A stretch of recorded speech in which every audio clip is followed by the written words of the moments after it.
Assalamualaikum warahmatullahi wabarakatuh. Selamat sore, saya sampaikan salam hormat saya kepada Ibu Helma Marliza SEIMESY selaku dosen pengampu mata kuliah Arbitrase dan Alternatif Penyelesaian Sengketa dan teman-teman yang mungkin menonton video ini.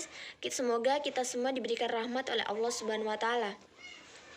Di sini saya membawa video guna memenuhi tugas UAS mata kuliah Arbitrase dan Alternatif Penyelesaian Sengketa Ekonomi Syariah, yaitu memberikan rangkuman dari 9 kelompok yang telah dibahas pada semester ini, yaitu kelompok pertama membahas tentang arbitrase, kelompok kedua membahas tentang Badan Arbitrase Syariah Nasional, kelompok 3 membahas tentang pilihan penyelesaian sengketa, kelompok 4 membahas tentang konsultasi, kelompok 5 membahas tentang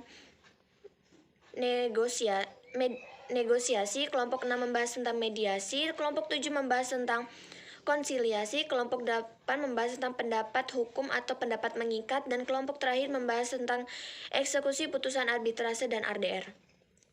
Sebelum saya memberikan kesimpulan, izinkan saya memperkenalkan diri terlebih dahulu. Perkenalkan, nama saya Alvina Nur Hasanah, NPM 1921030534 dari Mamala kelas K semester 4. Baik, kesimpulan pertama yaitu kelompok 1 mengenai arbitrase.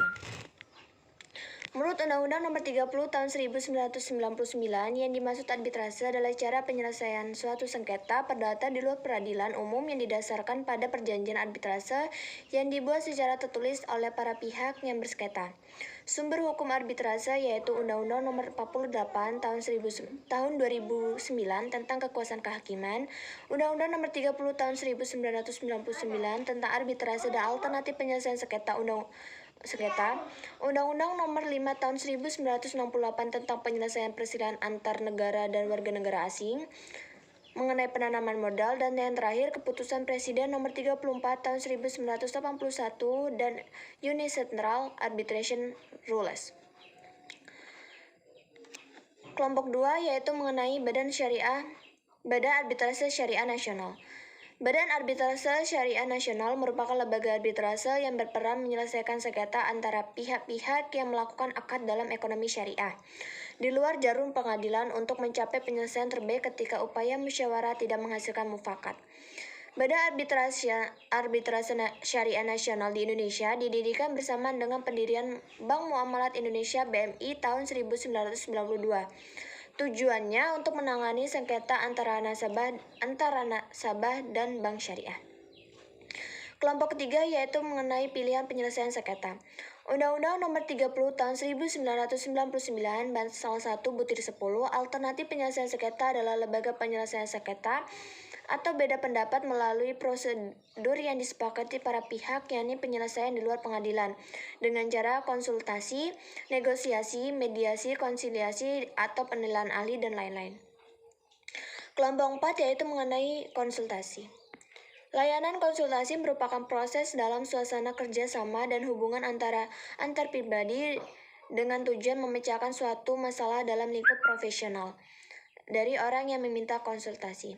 Ada 3 unsur di dalam konsultasi, yaitu klien, orang yang meminta konsultasi, dan konsultan. Proses tahapan konsultasi yaitu pertama provision, kedua prescription, yang ketiga mediation, dan yang terakhir collaboration. Fungsi konsultasi adalah agar konsultan yakin dengan kemampuannya sendiri dan dapat menangani kondisi atau permasalahan yang dialami pihak ketiga. Yang kelima yaitu tentang negosiasi. Negosiasi artinya adalah suatu upaya tawar-menawar yang dirasa perlu untuk dilakukan sebelum terjadi sebuah kesepakatan antara kedua belah pihak yang melakukan negosiasi.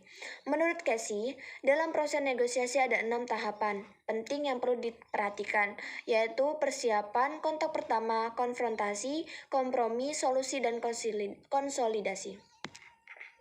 Yang keenam yaitu tentang mediasi. Secara etimologis, istilah mediasi berasal dari bahasa Latin mediare yang berarti berada di tengah. Tujuan dilakukan mediasi adalah menyelesaikan sengketa antara para pihak dengan melibatkan pihak ketiga yang netral dan imparsial. Tahap mediasi yaitu memulai proses mediasi, memutuskan masalah dan menyusun agenda, mengungkapkan kepentingan tersembunyi, mengembangkan pilihan penyelesaian sengketa, menganalisis pilihan penyelesaian sengketa dan proses tawar-menawar akhir dan mencapai kesepakatan. Kelompok 7 yaitu mengenai konsiliasi. Konsiliasi adalah usaha untuk mempertemukan keinginan pihak yang berselisih untuk mencapai suatu persetujuan dan penyelesaian dengan melibatkan pihak ketiga atau konsiliator. Tata cara penyelesaian perselisihan mediasi melalui konsiliasi tidak jauh berbeda dengan tata cara penyelesaian perselisihan melalui mediasi, yaitu menyelesaikan perselisihan di luar pengadilan untuk tercapai kesepakatan dari para pihak yang berselisih. Kelompok ke-8 yaitu mengenai pendapat hukum atau pendapat mengikat. Legal opinion merupakan pendapat hukum yang berkaitan dengan masalah hukum dari pihak-pihak terkait sesuai dengan fakta-faktanya, yang dikaji baik secara parsial, imparsial, gradual, maupun krusial. Khususnya menyangkut ketumpang tindihan pelaksana peruturan hukum. Legal opinion memiliki kedudukan penting yaitu sebagai dasar pemikiran yang diungkapkan oleh para sarjana dan ahli hukum dalam hal perkembangan hukum. Kelompok 9 mengenai eksekusi putusan arbitrase dan ADR. Tindakan eksekusi atau pelaksanaan putusan arbitrase adalah suatu tindakan hukum yang dilakukan secara paksa terhadap pihak yang kalah dalam penyelesaian sengketa melalui lembaga arbitrase. Hal ini mengingat lembaga arbitrase hanyalah kuasi pengadilan sehingga putusan arbitrase tidak memiliki kekuatan eksekutorial.